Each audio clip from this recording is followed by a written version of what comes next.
ada di 5 ayat. Kalau kita cek Mu'jam Mufahras, ini indeks kalimat kata-kata yang ada dalam Al-Quran.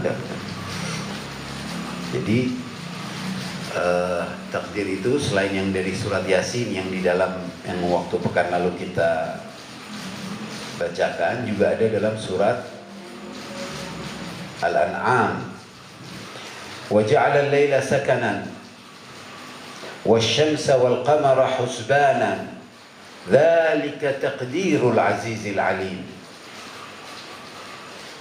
Ini dalam surat Al-An'am. Dalam surat Yasin kan juga jelas, wasyamsu tajri li mustaqarrin laha dzalika taqdirul azizil alim. Bagaimana matahari, bagaimana malam,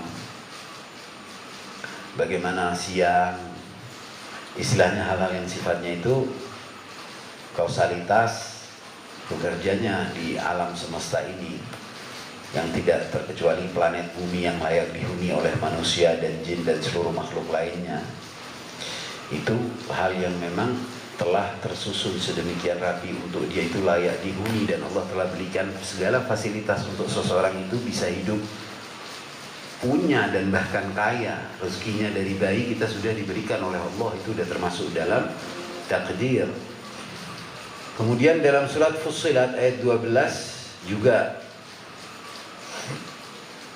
faqadahunna sab'a samawatin fi yawmain wa auha fi kulli sama'in. Bagaimana Allah memberi wahyu untuk tiap lapisan langit, amraha, urusannya.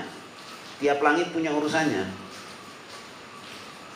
Wa zayyana as-samaa'a ad-dunya bimasabiha wa hifdhan. Dan kami indahkan langit dunia itu dengan masabih. Ini sebagian mufassirin menganggap bahwasanya itu adalah bintang-bintang yang terang yang bisa menerangi bulan, yang menerangi, dan hifdhan sebagai pelindung.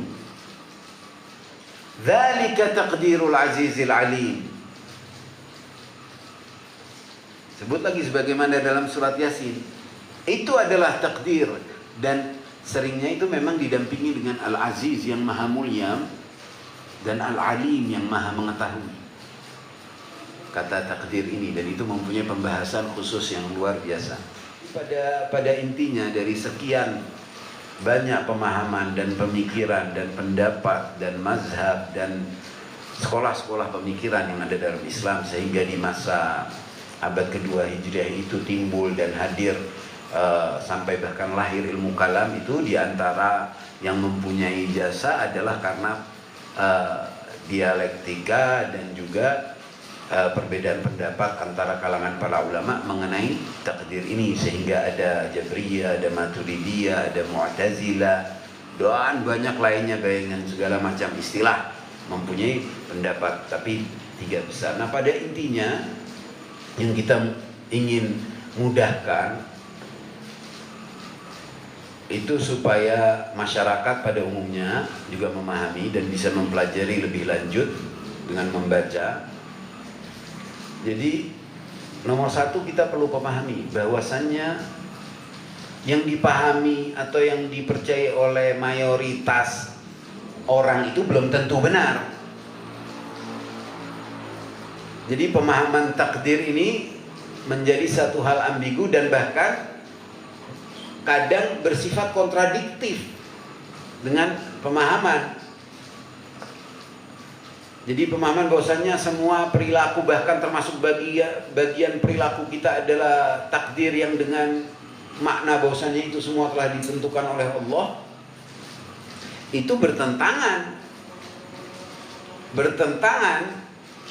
baik secara akli, yakni secara rasional, secara logis, maupun bahkan nakli, ayat-ayat Al-Quran.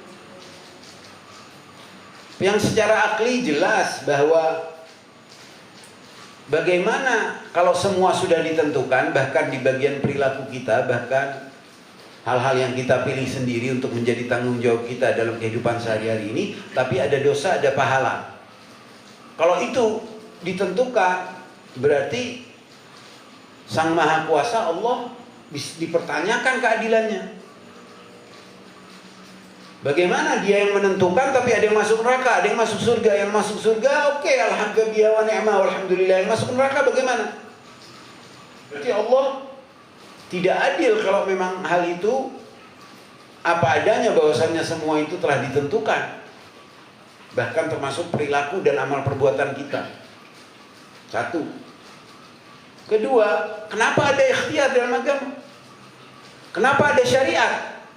Kalau semua sudah Allah tentukan, kenapa ada syariat? Allah menunjukkan kehendak Allah bagi manusia di muka bumi untuk hidup seperti apa. Ada manualnya. Diutus para nabi untuk menjelaskan, untuk mengetahui hukum-hukumnya. Ada yang halal, ada yang haram, ada yang mubah, ada yang makruh, dan seterusnya. Kalau memang semua sudah ditentukan, apa perlunya itu? Ini kedua. Ketiga, argumen ketiga. Belum lagi kita mengetahui secara batin, kita itu memilih dan kita itu merasa bersalah ketika kita berbuat sesuatu yang salah atau berbuat suatu dosa. Fitrah kita itu menyangkal. Kita tahu kita yang bertanggung jawab. Bismillahirrahmanirrahim. La yughayyirullah ma biqaumin hatta yughayyiru ma bi anfusihim. Allah tidak akan merubah nasib suatu kaum kecuali kaum itu merubah dulu. Yakni apa? Kan jelas ada peran ikhtiar manusia, ada peran ikhtiar makhluk. Sehingga ada hukuman, ada iqab, ada pahala, ada jaza, ada ganjaran.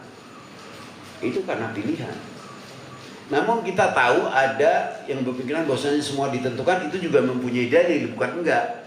Karena ada ayat-ayat yang mengesankan seperti itu. Tetapi ketika kembali ke ayat-ayat yang muhkamah, seperti yang tadi saya sebutkan, itu jelas. Dalam ayat lain, liyabluwakum ayyukum ahsanu amala. Dunia ini panggung ujian. Diuji untuk melihat mana yang amalnya baik dari kalian, mana yang amalnya terbaik, mana yang layak hidup di surga, mana yang tidak. Jadi, nah,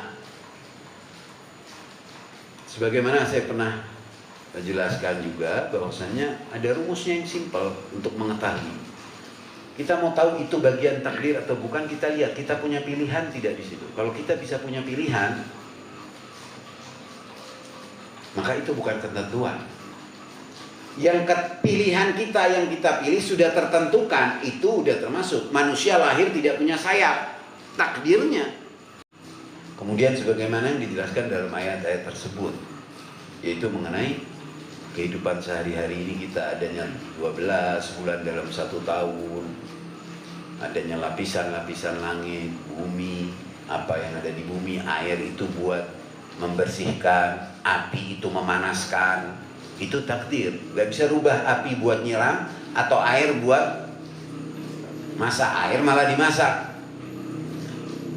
Jadi ada hal yang mana sifatnya itu muqaddar. Wa qaddarahu faqaddarahu taqdira. Dan ada hal yang sifatnya khususnya dalam hal perilaku kita sebagai umat manusia, yang mana di sana kita bisa berikhtiar, kita bisa memilih. Itu adalah pilihan kita, ikhtiar kita, dan tanggung jawab kita, dan bukan ditentukan.